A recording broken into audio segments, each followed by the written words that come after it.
Lord forgive me for this trap shit. Sergeant Smack make it backflip. Telly Hank did with the action. With the vital speaking Spanish. Frank Matthews how I vanish. Poof. Came back like I'm King Tut. Gold BBS is on a beamer. When Fat Cat was 10 queens up. Ball off the profit, not the re-up. Fly like Puerto Rican Jesus. Uptown like I'm Baby May. Just caught a touchdown. See, I'm just so 38 in Kane. I'm just so 38th Street. And everybody that know me, you know, from the streets, in the prison system, they know I'm from the park, but I'm from 38th Street. You know what I'm saying? So that's why, you know, I represent 38. NBC Local 33's investigative reporter Ariel Salk is live outside of the Baton Rouge Police Department with details. Hey, Ariel. Good evening. So as of Tuesday, the coroner's office says that there's been 103 homicides in this year alone. And that's not including the 4 shootings that happened over a 6-hour span last night. Now, the chief of police says that they are increasing their presence in areas with known gun violence. When you're talking about a place like Baton Rouge, the geography of the violence kind of tells its own story. The city is divided not just by highways and rail lines, but by lived experiences, where some neighborhoods offer security and structure, while others seem to only offer survival. Now, based on my research, South Baton Rouge is often seen as the calmer side of the city, where you have communities like Kenilworth and Riverbend, and the neighborhoods surrounding LSU project the image of peace and middle-class ease. But even there, the illusion can crack in places like Uptown, across the tracks, and the bottom, where it could become less safe and less peaceful the further you go away from the university. Then in East Baton Rouge, areas like Shenandoah and Old Jefferson are seen as stable and orderly, but even there, shit could get kind of hectic for you if you happen to find yourself on the wrong part of Florida Boulevard. And then you have across the river, West Baton Rouge, which by everything I've seen and read, seems to move at a slower pace, kind of rural, quieter, and far removed from the city's bloodlines. And then that leaves the north, and with it comes a stretch of land long feared and heavily scarred, with it earning the moniker, the Murder Triangle. It's boxed in by Plank Road, Airline Highway, and Choctaw Drive, 3 streets that frame the deadliest section of the city. Inside are neighborhoods like Scotlandville, Zion City, and Mid-City North, where the sound of gunfire hangs in the air like humidity, always there, always heavy. But the violence doesn't stop at those lines. Just outside of the triangle sits a place called Parktown, a neighborhood that has been shaped by segregation and worn down by poverty. Over the time, the streets would give it another name, Niggerville, a nickname that tells outsiders exactly what they're walking into long before they ever reach the city limits. But to most who live there, it's simply called the Park. Now the Park, they was about their business, of course. This motherfucker legendary. You know what I'm saying? Legendary for breeding gangsters and hustlers. Or should I say gangsters and ballers? You understand? These motherfuckers here made the big bag in the 90s. This was the place to come to and get right. Back in the 90s. And like I said, man, you had to be on your shit, because they wasn't playing in the park. We're gonna make a right on Kane.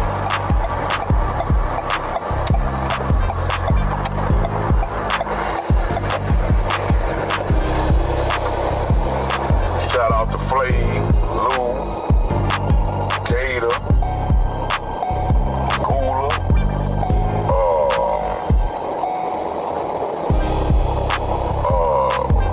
know, man, there's so many hustlers that came out that park, man. Shit. Man, it's cool out here. Listen, so the whole city is so excited to see you. Like, the street's going crazy right now. From what I heard, it's 2 sold-out shows. They had to add another one so everybody could be there. How you feeling? I'm feeling good, feeling confident.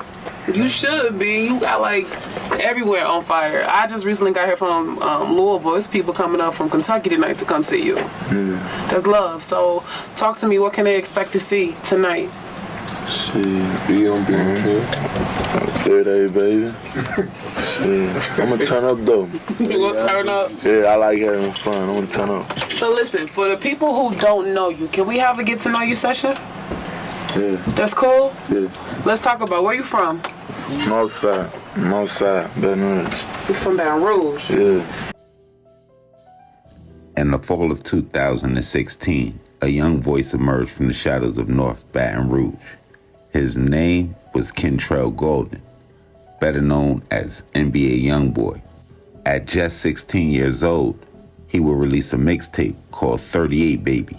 To anybody on the outside, it sounded like the reference to a 38 caliber handgun. But to all the people listening back in North Baton Rouge, it meant something way more dangerous than that. The title wasn't about a weapon, it was about a place. Baton Rouge police are looking into a deadly shooting that happened early this morning on North 38th Street. North 38th Street, a violent strip of pavement tucked deep in the heart of North Baton Rouge, where on any day, a walk to the corner store could put your ass in a negotiation with death. With that tape, NBA Youngboy didn't just introduce himself, he would introduce the world to a streak soaked in blood and legend. What most listeners didn't realize is, before there was a rapper calling himself the 38 Baby, there was a man who embodied it, a figure that was only really whispered about in corners and remembered in silence. Clarence, 38 Flave Robertson, the original 38 Baby. Long before rap gave the street its soundtrack, Flave would give the street its story, a gangster carved from North Baton Rouge's concrete. And everybody used to always tell me about this guy. He was out of Baton Rouge, Louisiana. And this guy was one of the only guys I kind of ever met that was in Baton Rouge, that was in Angola with his father. This guy was one of the most locoest dudes I ever met in the Fed system. He was one of the guys that was in Baton Rouge that was one of the major guys in the city that was doing a lot of stuff in the city. I was making sure the hood was happy because all the clean cars I had, everybody around me, the whole hood had clean cars. You understand what I'm saying? Dudes I messed with in the South, you know, dudes in Bank, Zion City, Easy Town, every hood. I promise you, niggas say, yeah, I did a lot of jacking, you hear me? I did a lot of stepping, but guess what though? I still had a lot of dudes in each hood that respected me, that I messed with, on the real. One person is recovering in the hospital after a late-night shooting. First responders were called out to a scene off North 38th Street. Baton Rouge police are busy today investigating several shootings around our area. Take a look. This is a live look at the latest shooting on North 38th Street. Okay, now let me explain this here first of all. When I say the original 38th Street Baby, nothing against Youngin. You know what I mean? Got nothing to do with him. See, I'm just so 38 in Kane. I'm just so 38th Street. And everybody that know me, you know, from the streets, in the prison system, they know I'm from the park, but I'm from 38th Street.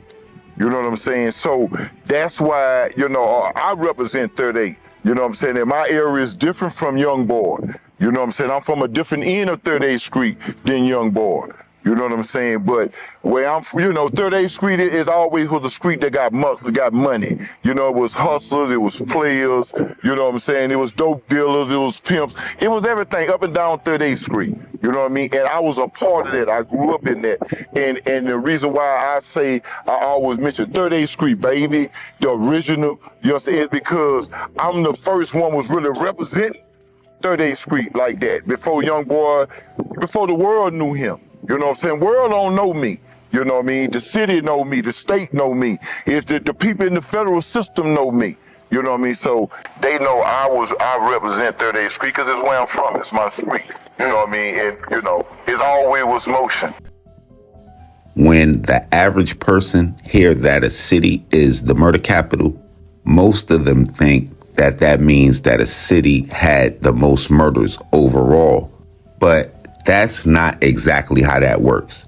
What actually earns a city that title is its murder rate, the number of people killed per 100,000 residents. Now, that measurement helps compare small and large cities fairly. For example, a city like St. Louis, Missouri might only have a few 100,000 people, but if it consistently reports over 150 murders a year, its murder rate becomes one of the highest in the nation, even higher than cities with massive populations like Los Angeles or Chicago. That's why cities with smaller populations can rank amongst the deadliest in America, not the total number of bodies, but by the proportion of lives lost relative to the people who live in that vicinity. And this is exactly what makes Baton Rouge, Louisiana, so uniquely dangerous. Over the past 25 years, now this is from 1999 to 2024, Baton Rouge, with an average population of around 225,000, has recorded over 2,500 murders. Now, that works out to an average of about 46.1 homicides per 100,000 people, year after year from that time frame that I pointed out. So that number does not represent a single bad year or a temporary surge. It reflects a generation-long pattern of sustained violence. For a little perspective, the national average homicide rate typically hovers right around 6.5 per 100,000 people. Even at the height of America's most violent period, which is considered 1980, the national rate would peak at only 10.2. The city of Baton Rouge has quietly maintained a rate that has more than 7 times the national norm. And even wilder, it was 4 times higher than what the entire nation experienced during the most violent year in recorded history, 1980. And if that doesn't give you an idea what can happen to you moving around Baton Rouge, let me make it even clearer. Consider how Baton Rouge compares to other cities often associated with high crime rates.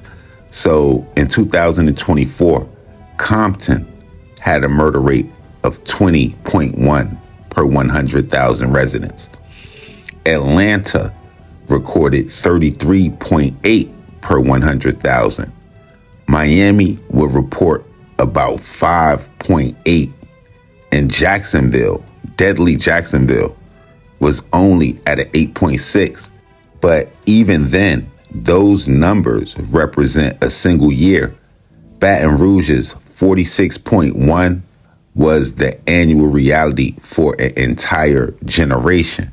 That means over the past 25 years, your odds of being murdered in Baton Rouge was more than double that of Compton last year.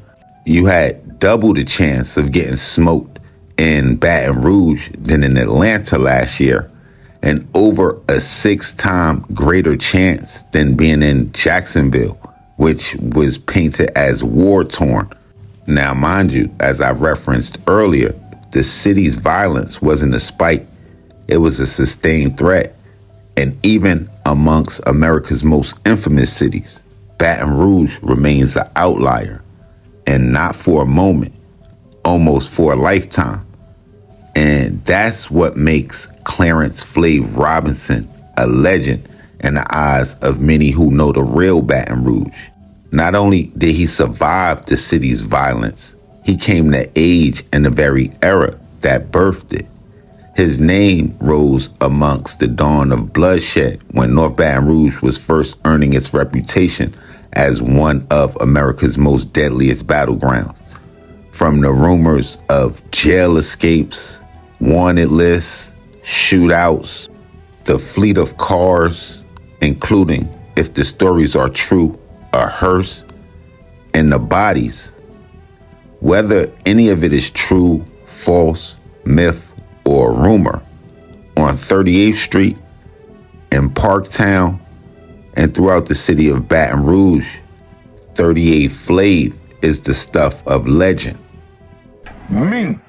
Me and my man, me and my crew, that step, but where that come from, it wasn't coming from we was doing senseless killing. Even when we were doing it was about money for real. Ain't no nigga, we ain't nigga pay me to go do nothing for him. No, nigga, go do it yourself. You feel me? But we'll go rob banks. We go, kick in doors. We do all this to get money. Yes, sir. The judge, Frank Popalot, you know what I mean? I couldn't even understand. I ain't never been dealing with no feds, so you know what I mean? I'm in the state, going to Angola, going to DeQuincy, going to Wade, going to Scotland. See, this is state stuff. Correct. This is what we used to. Well, I ain't used to this fed stuff over here with these people talking about. Okay. You know what I'm saying? So, yeah, he gave me life for 40 years, man. The man for really, it was like what they be saying, ghost dope or hearsay. Because he said, I got 10 bodies, you know what I mean, 21 attempted homicides, paying people, witnesses money, you know what I mean, family for not to, press charges and having witness killed. And After Flave got snatched off the streets in the early 1990s, I'm sure to him and everybody watching from the outside looking in, it seemed like the end, because nobody comes back from a life sentence plus 40 years. But not only did he come back, he would return with a purpose, going on to author a vivid portrayal of his life in the book, The Life of a Baton Rouge G, where he would chronicle everything from encountering his first bully at Capital Junior High School and the early seeds of violence that was planted, to his time in prison and the pivotal moments that would spark his transformation. After speaking with him several times over the phone, one thing stood out really clear to me throughout all of the conversations. His dedication was real. And after fighting for his life on the streets of Baton Rouge, and then again behind the walls of some of the toughest prisons in America, places like Angola, and a lot of the high security federal penitentiaries where he would serve time with people like Kenneth Supreme McGriff and Big Meech. But with the current state of Baton Rouge, he may now be facing his biggest obstacle yet, trying to change a city that will earn the reputation of a murder capital, one that he possibly helped it earn. Man, what's up, my people? Man, Happy New Year's, 2020. You understand me? I ain't seen a new year on these streets shit. 27, 28 years, you know what I mean? But I ain't mad, you know what I mean? I'm in a good place right now, And I just want, I'm just talking, man. I want to kick it with y'all, man, because I know a lot of people still doubt me, doubt my sincerity, you know what I mean? Doubt my love for God, doubt my faith, you know what I mean? But I need you to understand, ain't no sense of doubting me, you know what I mean? Nothing I say or nothing I'm doing right now, because this movement is real, you know what I mean? Because, hey, man, I had life for 40 years. God put me out here, and he put me out here for a reason, you know what I mean? And I ain't trying to change the world. I can't change the world. I'm not that stupid, you know what I mean? I'm not that dumb. Only God, only Jesus can change the world, you know what I mean? But I know one thing, there's a certain amount of people that he wanted me to reach out to that I'm gonna change. And when I change that number gonna change another number, and a number. You understand what I'm saying? But shit is real, man. Don't doubt me, man. You know what I mean? Everybody doubted me one time, man. He gone, he finished. You know what I mean? All baby mamas, all friends, even my relatives, you know what I mean? Everybody doubted me, man. That life sentence just ran everybody away. Now don't get it twisted. Now, I'm not mad at nobody. But shit, I probably would have left myself, you understand me, if I ain't had love for myself with that life sentence. You understand what I'm saying? You know, it's a mean thing, man, but it's a beautiful thing, because I'm out here now. You know what I mean? You know, I'm trying to talk to these kids, man. I'm trying to talk to my little brothers in them streets, man. You know, with all these sisters killing, you know what I mean, busting these guns and all that, man. It ain't worth it. You know, please, man, I'm gonna stick to that. You know what I mean? I'm gonna stick to my movement. I'm gonna stick to what I'm constantly telling you, man. It's not worth it. You know what I mean? Because shit is serious, man. You know, all this black on black crime, but we killing each other, y'all. You know what I mean? Y'all got to, you know, pay attention, man. Look at the news, man. Them white folks don't come at us in a minute, man. You know, we ain't gonna have enough numbers. You know what I'm saying? Come on, man. We big right now, man. You know, we getting a lot of money, man. Athletes, rappers, movie stars. You know what I'm saying? You know, Jay-Z at $1 billion. You know what I mean? Dr. Dre right behind him. You know, Puffy. Come on, man. We could do that, man. Atlanta bumping. You know what I mean? Other cities bumping, man. Baton Rouge, man. We like that, man. I love my city. I love this big Wrangler. You know what I'm saying? But, man, you know, y'all got to come together, bro. Please, bro. You know, don't doubt Flave, man. You know what I mean? Walk with me, man. You know what I mean? Everything positive, bro. You know, don't talk negative against me, bro. I'm not talking negative about nobody. I don't hate nobody. I don't dislike nobody. You know what I mean? I'm not mad at nobody. You know, I still got motherfuckers ducking me because they thinking, oh, he might be on the same time, or he might be mad because I ain't do nothing for him. No, I'm not, man. You know, what's yours is yours. You hear me? You know, ain't nobody put me in the penitentiary. I put myself in the penitentiary, you know what I mean? And, you know, with the help of God, I got myself out the penitentiary, you know? But I want to tell you, man, it's beautiful, man. I'm getting to spend time with my kids, bro, my grandkids, man, you know what I mean? And, you know, for me to walk out that penitentiary, you know what I mean, and get the love that I'm getting, bro, and my kids that's, you know, loving me the way they loving me, man, even my son-in-law, man. I love the little boy, man. It's Cantrell, man. I love him, man. You know what I mean? Because he's right there with me, bro. You know what I mean? They open their house up for me, man. Open the doors up for me, man. You know, that's beautiful. You know, I come out here, man, you know, I ain't had a toothbrush. You know what I'm saying? And that's, you know, and that's a sign right there. That's something to show y'all.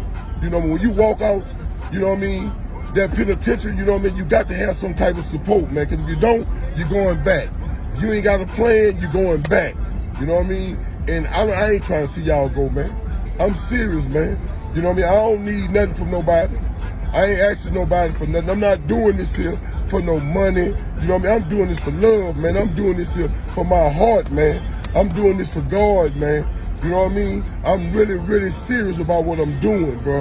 And I want y'all, man, you know what I mean? If you need me, brother, women's, men, if you need me to talk to your sons, you know what I mean, your brother, your father, I don't care who it is, man, I will, man. You know what I mean? My testimony is for real. You know what I mean? Because where I come from is just like what's going on in the street. So don't tell me, you know, when you don't know what's going on. Hey, man, they dying every day in the federal United States penitentiary. I don't know about them FCIs and them lows and camps. I've been in the federal United States penitentiary. You hear me? Every day as I speak, I promise you, somebody died. Every prison I've been to, a police died. You know what I mean? Them niggas stabbing and they killing. How they pushing them pistols out here, we pushing them knives in that penitentiary. You know what I mean? I even got hit, but you know what I mean? It's me. You know what I mean? I ran up on a dude with a knife. You know what I mean? But God was with me. You know what I mean? Because I had a tool put in my heart. You know what I'm saying? That's how bad it was. You know what I mean? But I took care of my business now. I did that. You know what I mean? I handled him. You know what I mean? But it's God, man. He good, man. You know what I mean? And I keep stressing that to you, man. If you own them drugs, man, you trying to get off it, you're not going to get off it in no rehab or going to a counselor. Nah, man, get on your knees, man. You know what I mean? Whatever problems you having, man, money, financial, you know what I mean? You know, with your wife, with your boyfriend, man, let's get on your knees, man. Give it to God. Man, God is good, man. I got to keep saying that, man. You know what I mean? I'm a gangster for God. You know what I mean? I'm like Moses. You know, Moses part of the Red Sea. You know what I'm saying? And I'm trying to part the motherfucking Baton Rouge, for real. You know what I mean? Because this is my city. I love my city. You know what I mean? I ain't going nowhere. I ain't moving nowhere and all that. I love this city. You know what I mean? I went through the park last night, man. You know what I mean? I want to shout out to, man, little Rico Howard, man. You know, his mother, man, Sheila Howard, and his uncle Kirk Howard, bro. They did good for me. You know, they helped me when I was down, bro, when I really needed them. You know what I mean? So, you know, I just want y'all to know, man, you know, come on, man. Don't doubt me. You know what I mean? Don't shoot the negativity toward me, man. Keep everything positive toward me, man. I'm real. You know what I mean? I'm not faking.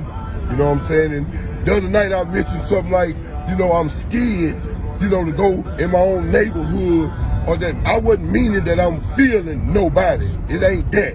What I meant is that if I was to be standing out there, you know what I mean, talking to my son and got my grandkids with me, and motherfuckers that's passed by with their senseless shooting and hurt one of them, you see, now you know me, hey man, I'm out there. It's simple as that, you know, I'm out there, and God know me.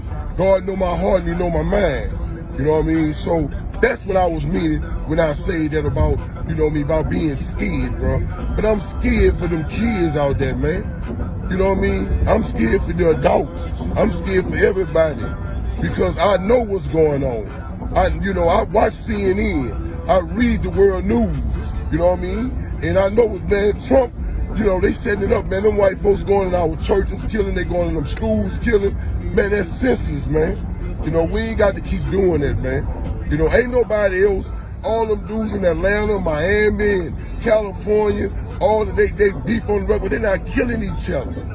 You know what I mean? And some of y'all might say, but hey, man, you know, OG, you know, you was killing, you know what I mean? But hey, you know, I was killing for something, for real. You know what I mean? I ain't just killed no nigga because he called me no bitch ass nigga on the motherfucking internet. You know what I mean? We ain't had no internet. We didn't do it like that. We ain't tell what we was doing. You know what I mean? We just did it. You feel what I'm saying?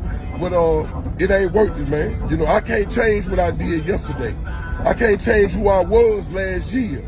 You know what I mean? But I can walk the walk and talk the talk that I is right now today. You know what I mean? I am a changed man in 2020. You hear me? I promise you I am, bro. And I appreciate the love, man, that I'm getting, you know what I mean? And I know I know it's gonna be hate. If it wasn't no evil, it wouldn't be no good. You understand what I'm saying? And that's part of life. You know what I mean? But for the ones that really, you know what I mean, that believe in me, man, believe in me, man. Keep the faith in me. You know what I mean? Keep praying for me. You know what I mean? Please. You know what I'm saying? That's all I need for you to do, man. Keep praying for me, man. I love all y'all, man.